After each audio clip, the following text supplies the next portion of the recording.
बाबर आजम को बतौर क्रिकेटर पसंद करती हूँ, मेरे बयान को गलत अंदाज में पेश किया गया। पाकिस्तानी अदाकारा ने वजाहत कर दी। एक पॉडकास्ट में गुफ्तगू के दौरान अदाकारा दुआ जहरा ने कहा, मैं बाबर आजम को सिर्फ बतौर क्रिकेटर पसंद करती हूँ, शादी का कोई जिक्र ना किया और ना ही ऐसा इरादा है। दुआ के मुताबिक इनके बयान को तोड़ मरोड़ कर पेश किया गया, जिसकी वजह से इनके वालिदैन को गैर जरूरी परेशानी का सामना करना पड़ा। उन्होंने मजीद कहा कि बाबर आजम एक बाइज्जत और काबिल खिलाड़ी हैं, जिन्हें मैं सपोर्ट करती हूं और इनकी इज्जत करती हूं। दुआ जहरा ने कहा कि मीडिया में मेरे और बाबर आजम के दरमियान ताल्लुक की खबरें बेबुनियाद थीं और मैंने अपने घर वालों को क्लिप्स दिखाकर वाजे किया कि ऐसी कोई बात मैंने की ही नहीं।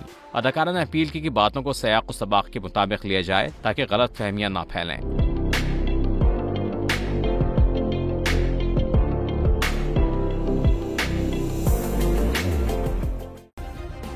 सब्सक्राइब करें और बेल दबाएं ताकि कोई खबर रह न जाए।